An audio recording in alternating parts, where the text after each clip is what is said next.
Welcome to KRR kitchen. இன்றைக்கி நம்ம கிச்சனில் கத்திரிக்காய் தொக்கு எப்படி செய்கிறதுன்னு தான் பார்க்க போகிறோம். இந்த கத்திரிக்காய் தொக்கு பார்த்திங்கன்னா நல்ல சூடான சாதத்தில் கொஞ்சமாக போட்டு கொஞ்சம் நல்லெண்ணெய் விட்டு பிசைஞ்சு சாப்பிடும் போது அப்படி ஒரு டேஸ்ட்டாக இருக்குங்க. இது இட்லி தோசைக்கும் கூட ரொம்ப அருமையாக இருக்கும். எப்படி செய்கிறது நம்ம வீடியோக்குள்ளே போய் பார்ப்போம்.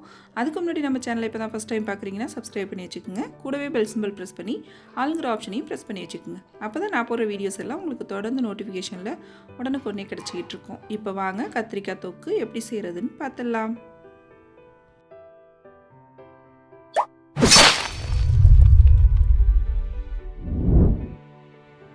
இப்போ இன்றைக்கி கத்திரிக்காய் தொக்கு செய்கிறதுக்கு ஒரு 250 கிராம் அளவுக்கு கத்திரிக்காய் எடுத்து இது போல் நீள்வாக்கில் கட் பண்ணி வச்சுருக்கேன். அதே போல் கத்திரிக்காயை கட் பண்ணோன்னே தண்ணியில் போட்டு வச்சுக்கோங்க. அப்போ தான் கருத்து போகாமல் இருக்கும். இப்போ வாங்க கத்திரிக்காய் தொக்கு எப்படி செய்கிறதுன்னு பார்ப்போம். அதுக்கு வந்து ஒரு அடுப்பில் கடாய் வச்சுருக்கேன். அதில் ஒரு 2 டீஸ்பூன் அளவுக்கு எண்ணெய் சேர்த்துக்கிறேன். இப்போ நம்ம கட் பண்ணி வச்சுருக்க கத்திரிக்காய் இதில் சேர்த்து நல்லா வதக்கி எடுத்துக்கணும். எண்ணெயில் வதக்கிட்டு வைக்கும் போது தான் தொக்கு வந்து டேஸ்ட்டு ரொம்ப அருமையாக இருக்கும். இது வதங்கிட்டு இருக்கும் போதே பார்த்திங்கன்னா இதில் 1/4 டீஸ்பூன் மஞ்சத்தூள் அப்புறம் உப்பு சேர்த்து நல்லா வதக்கிக்குவோம். உப்பு மஞ்சத்தூளும் சேர்த்து வதக்கும் போது பார்த்திங்கன்னா அந்த தொக்கோடு சேர்ந்து வெந்து வரும்போது இன்னுமே டேஸ்ட்டு ரொம்ப அருமையாக இருக்கும். இப்போ நல்லா இதை வதக்கிக்குவோம். நல்லா எண்ணெயில் வதக்கி எடுத்துக்கணும். அடுப்பை மீடியம் ஃப்ளேமில் வச்சுட்டு வதக்கி எடுத்துக்குங்க. இப்போ நல்லா இந்த அளவுக்கு வதங்கினதுக்கு அப்புறம் பார்த்திங்கன்னா இதை ஒரு பாத்திரத்துக்கு நம்ம மாற்றி எடுத்து வச்சுக்குவோம். நல்லா எந்த அளவுக்கு சாஃப்டாக வதங்கி வந்திருக்கு பாருங்கள்.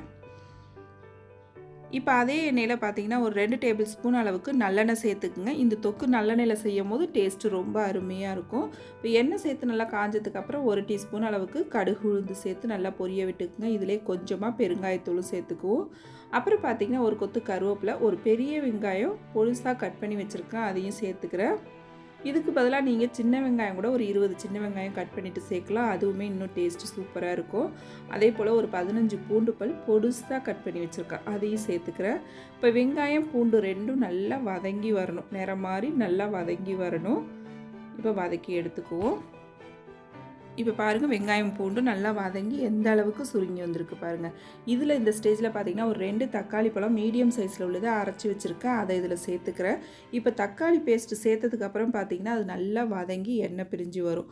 அது வரைக்கும் நல்லா வதக்கிக்கணும். அப்போ தான் தக்காளியோட பச்சை வாடை போய் நல்லாயிருக்கும். இப்போ பாருங்கள் நல்லா வதங்கி எண்ணெய் பிரிஞ்சு வந்துருச்சு. இப்போ வந்து நம்ம மசாலா தூள் எல்லாம் சேர்த்துக்கலாம். இதில் இன்றைக்கி மசாலா தூள்னு பார்த்திங்கன்னா 1 டீஸ்பூன் அளவுக்கு தனி மிளகாய் தூள் சேர்த்துக்கிறேன், 1 டீஸ்பூன் அளவுக்கு காஷ்மீரி சில்லி பவுடர் சேர்த்துக்கிறேன். அப்புறம் இது கூடவே ஒரு 2 டீஸ்பூன் அளவுக்கு தனியாத்தூள் சேர்த்துக்கிறேன், ஒரு 1/4 டீஸ்பூன் மஞ்சள் தூள், 1/2 டீஸ்பூன் அளவுக்கு ஜீரகத்தூள் சேர்த்துக்கிறேன். இப்போ குழம்புக்கு தேவையான அளவு உப்பு இதில் சேர்த்துக்கும். ஏற்கனவே நம்ம கத்திரிக்காய் வதக்கும் போது சேர்த்துருக்கோம், அதனால் பார்த்துட்டு அளவாக சேர்த்துக்குங்க. இப்போ எல்லாத்தையும் நல்லா ஒரு 2 செகண்டுக்கு வதக்கி விட்டுக்குவோம். இப்போ மசாலா நல்லா வதங்கினதுக்கு அப்புறம் பார்த்திங்கன்னா ஒரு சின்ன லெமன் சைஸ் புளி எடுத்து கரைச்சி எடுத்து வச்சுருக்கேன், அந்த புளி தண்ணியை இதில் சேர்த்துக்கிறேன்.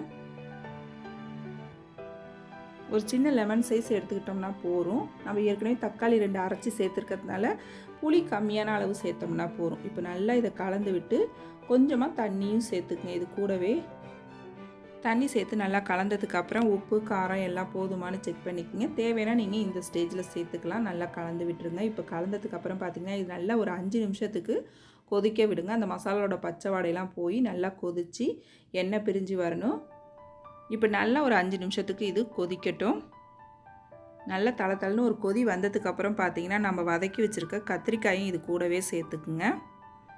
சேர்த்து நல்லா கலந்து விட்டு இது கூடவே பார்த்திங்கன்னா 1 டீஸ்பூன் அளவுக்கு நாட்டு சக்கரை சேர்த்துக்கிறேன். அப்படி இல்லைன்னா நீங்கள் வெல்லம் சேர்த்துக்குங்க. இப்படி சேர்க்கும் போது குழம்புக்கு நல்லா இன்னுமே சுவையை கூட்டி கொடுக்கும், ரொம்ப அருமையாக இருக்குங்க. நல்லா கலந்து விட்டு ஒரு 5 நிமிஷத்துக்கு மட்டும் எண்ணெய் பிரிஞ்சு வர வரைக்கும் இதை கொதிக்க விடுங்க.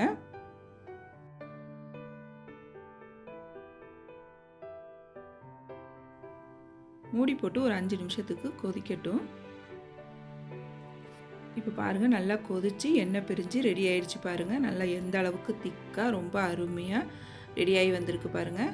இந்த பக்குவத்துக்கு இருந்ததுன்னா நம்ம சாப்பாட்டில் போட்டு சாப்பிட்றதுக்கு கரெக்டாக இருக்கும். இது பார்த்திங்கன்னா ஆறுனதுக்கு அப்புறம் இன்னும் கொஞ்சம் திக்காகும். நல்லா சாப்பாட்டோடு சேர்த்து கலந்து சாப்பிட்றதுக்கு கரெக்டான பக்குவத்தில் இருக்கும். அவ்வளோதான், நம்மளோட கத்திரிக்காய் தொக்கு பார்த்திங்கன்னா நல்ல கமகமன் வாசனையோட ரொம்ப அருமையாக சூப்பராக ரெடி ஆகிடுச்சு. கத்திரிக்காய் பிடிக்கும்னா கண்டிப்பாக இந்த ரெசிபியை ட்ரை பண்ணி பாருங்கள். ரொம்ப அருமையாக இருக்கும். ட்ரை பண்ணி பார்த்துட்டு எப்படி இருக்குன்னு எனக்கு கமெண்ட் பண்ணுங்கள். என்னோட இந்த ரெசிபி பிடிச்சிருந்ததுன்னா லைக் பண்ணுங்கள், ஷேர் பண்ணுங்கள். மறக்காமல் நம்ம கேஆர்ஆர் கிச்சனை சப்ஸ்கிரைப் பண்ணி வச்சுக்கோங்க. நாளைக்கு வேறொரு ரெசிபியோடு சந்திப்போம். தேங்க்ஸ் ஃபார் வாட்சிங்.